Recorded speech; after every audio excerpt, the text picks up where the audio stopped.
Bulletin में सबसे पहले बात करेंगे महापर्व छठ की। उदीयमान भगवान भास्कर को अर्घ्य अर्पित करने के साथ 4 दिनों से चला आ रहा महापर्व छठ संपन्न हो गया है।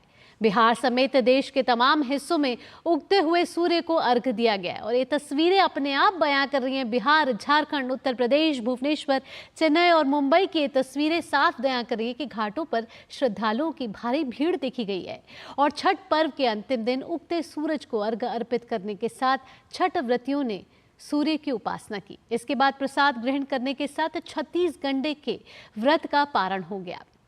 नहाय खाए से शुरू होने वाले ये पर्व आज संपन्न हुआ है। बिहार के पटना, झारखंड के रांची, उत्तर प्रदेश के गोरखपुर, ओडिशा के भुवनेश्वर, तमिलनाडु के चेन्नई और महाराष्ट्र के मुंबई में उगते सूर्य को अर्घ्य देने के साथ ये पर्व संपन्न हुआ। छठ का व्रत संतान की लंबी उम्र और उनके खुशहाल जीवन के लिए रखा जाता है।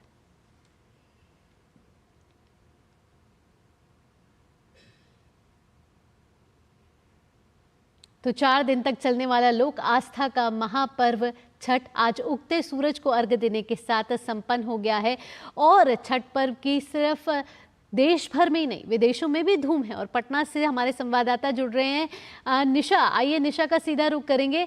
निशा, कहते हैं कि तस्वीरें अपने आप सब भाव बयां कर देती हैं। यहाँ कुछ पूछने लायक नहीं, सीधा तस्वीरें दिखाएं और दिखाएं कि कैसे पटना में रौनक है, क्योंकि बिहार में सबसे ज्यादा रौनक देखी जाती है छठ की। जी बिल्कुल, देखिए अभी हम पटना के नासरीगंज घाट पर मौजूद है। यहाँ पर उदीयमान सूर्य को अर्घ्य देने का जो सिलसिला है वो अहले सुबह से ही चल रहा है। सूर्योदय के बाद से ही यहाँ पर भक्त जो है घाट पर पहुंच चुके हैं और हजारों की संख्या में जो भक्तों की भीड़ है वो देखने को मिल रही है। लोक आस्था का महापर्व 4 दिनों तक चलता है और ऐसे में आज चौथा और अंतिम दिन है। आज पारण करेंगे लोग अर्घ्य देने के बाद और जिसके बाद इस छठ महापर्व की समाप्ति हो जाएगी। और ऐसे में जो घाट का नजारा, मैं अपने कैमरामैन से आग्रह करूंगी कि वो आपको घाट का नजारा दिखाएं और मेरे पीछे की खासतौर पर तस्वीर दिखाएं कि पीछे जो लोग हैं दौरे का आने का और जाने का सिलसिला जो है वो चलता जा रहा है। जी, साथ ही साथ अगर छठ महापर्व की मान्यताओं की बात करें तो मान्यताएं जो हैं इसके साथ कई जुड़ी हुई हैं। संतान की समृद्धि के लिए ये व्रत रखा जाता है और कहीं ना कहीं छठ के साथ संगीत का भी एक बड़ा ही महत्व है, बहुत ही बड़ा जुड़ाव है। ऐसे में जब व्रतियां अपना व्रत खोल रही हैं अर्घ्य देने के साथ, ऐसे में क्या कुछ गीत भी गाए जा रहे हैं, कुछ भजन गाए जा रहे हैं? जी बिल्कुल भावना, देखिए जैसा आपने संगीत कहा तो अभी शारदा सिन्हा के निधन के बाद से हालांकि पूरे माहौल में शोक व्यक्त है, लेकिन इसके बावजूद शारदा सिन्हा के जो गीत हैं वो छठ घाट पर बहुत ही ज्यादा सुनने को मिल रहे हैं। एक तरफ ढोल नगाड़ों की गूंज और दूसरी तरफ शारदा सिन्हा के गीत से पूरा छठ घाट गुंजायमान है। और आपने कहा कि मान्यता की बात, तो बिल्कुल छठ एक ऐसा पर्व है जिसमें मान्यताओं की ही अंबार एक तरह से कह सकते हैं कि लगी रहती है। इसमें इतनी नेम निष्ठा के साथ इस व्रत को किया जाता है। छठ व्रती नहाय खाई के साथ इस महाअनुष्ठान की शुरुआत करते हैं। अगले दिन खरना का प्रसाद ग्रहण करते हैं और फिर कल डूबते सूर्य को अर्घ्य अर्पण करने के बाद आज उदीयमान सूर्य को अर्घ्य दिया जाता है। जो छठ घाटों पर काफी श्रद्धालु भी नजर आ रहे हैं, लेकिन काफी ज्यादा भीड़ होने की वजह से हम वहां तक नहीं पहुंच पा रहे। जी निशा, तो लगातार आप तस्वीरें दिखा रही हैं कि किस तरीके से घाटों पर रौनक है और गजब का उत्साह श्रद्धालुओं में इस समय देखने को मिल रहा है। निशा, आगे भी आपसे अपडेट लेते रहेंगे, आगे भी आप तस्वीरें साझा करती रहिएगा। फिलहाल इन सभी तस्वीरों के साथ आपका बहुत बहुत धन्यवाद। जी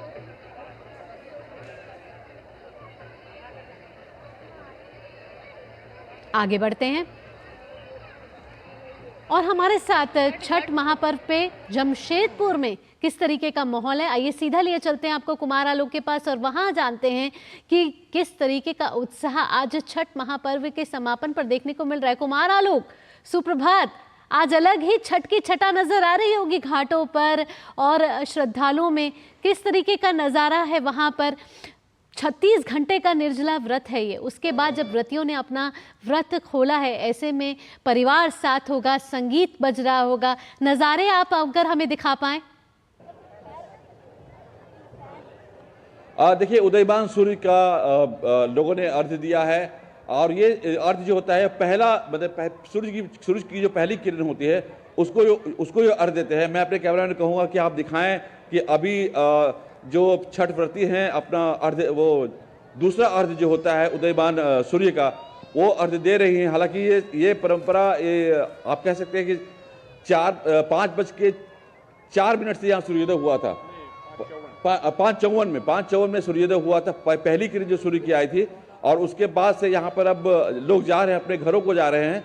आप देख सकते हैं कि अभी भी जो कुछ लोग यहाँ बचे हैं, आप और पैन करके दिखाएं कि लोग अभी भी आ रहे हैं, जा रहे हैं यहाँ पर। और हमारे साथ विशेषज्ञ लोग हैं, छठ पूजा समिति के लोग हैं।